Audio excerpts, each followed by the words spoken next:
Albert Einstein once said, everybody's a genius, but if you judge a fish by its ability to climb a tree, it will live its whole life believing that it is stupid.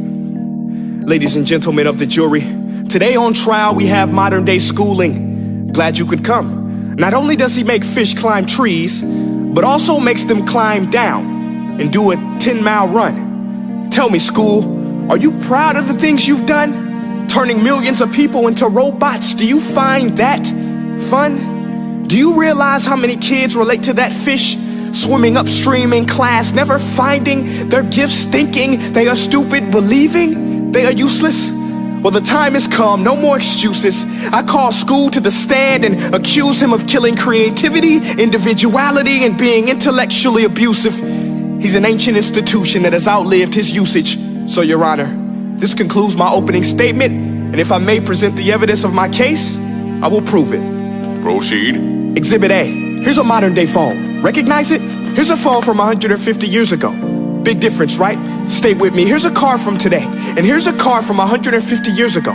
Big difference, right? Well, get this. Here's a classroom of today, and here's a class we used 150 years ago. Now, ain't that a shame? In literally more than a century, nothing has changed. Yet you claim to prepare students for the future? But with evidence like that, I must ask, do you prepare students for the future or the past? I did a background check on you and let the record show that you were made to train people to work in factories, which explains why you put students in straight rows, nice and neat, tell them sit still, raise your hand if you want to speak, give them a short break to eat, and for 8 hours a day, tell them what to think. Oh, and make them compete to get an A letter which determines product quality, hence grade A of meat. I get it. Back then, times were different. We all have a past. I myself am no Gandhi. But today, we don't need to make robot zombies. The world has progressed, and now we need people who think creatively, innovatively, critically, independently, with the ability to connect. See, every scientist will tell you that no two brains are the same, and every parent with 2 or more children will confirm that claim.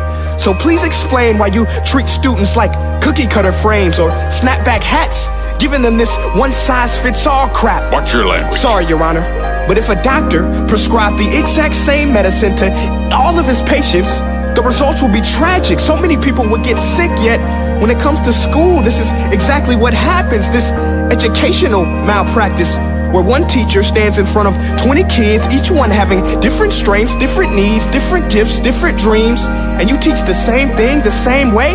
That's horrific.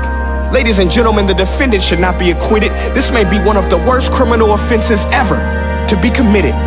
And let's mention the way you treat your employees. Objection. Overruled. I want to hear this. It's a shame. I mean, teachers have the most important job on the planet, yet they're underpaid? No wonder so many students are short-changed. Let's be honest, teachers should earn just as much as doctors, because a doctor can do heart surgery and save the life of a kid, but a great teacher can reach the heart of that kid and allow him to truly live. See, teachers are heroes that often get blamed, but they're not the problem. They work in a system without many options or rights. Curriculums are created by policymakers, most of which have never taught a day in their life. Just obsessed with standardized tests. They think bubbling in a multiple choice question will determine success. That's outlandish. In fact, these tests are too crude to be used and should be abandoned, but don't take my word for it. Take Frederick J. Kelly, the man who invented standardized testing, who said, and I quote, "These tests are too crude to be used and should be abandoned." Ladies and gentlemen of the jury, if we continue down this road, the results will be lethal. I don't have much faith in school, but I do have faith in people. And if we can customize healthcare, cars, and Facebook pages, then it is our duty to do the same for education, to upgrade it, change it, do away with school spirit, because that's useless. Unless we're working to bring the spirit out of each and every student, that should be our task. No more Common Core. Instead, let's reach the core of every heart in every class. Sure, math is important, but no more than art or dance. Let's give every gift an equal chance. I know this sounds like a dream, but countries like Finland are doing impressive things. They have shorter school days, teachers make a decent wage, homework is non-existent, and they focus on collaboration instead of competition. But here's the kicker, boys and girls. Their educational system outperforms every other country in the world. Other places like Singapore are succeeding rapidly. Schools like Montessori, programs like Khan Academy. There is no single solution, but let's get moving. Because while students may be 20% of our population, they are 100% of our future. So let's attend to their dreams, and there's no telling what we can achieve. This is a world in which I believe, a world where fish are no longer forced to climb trees. I'll rest my case.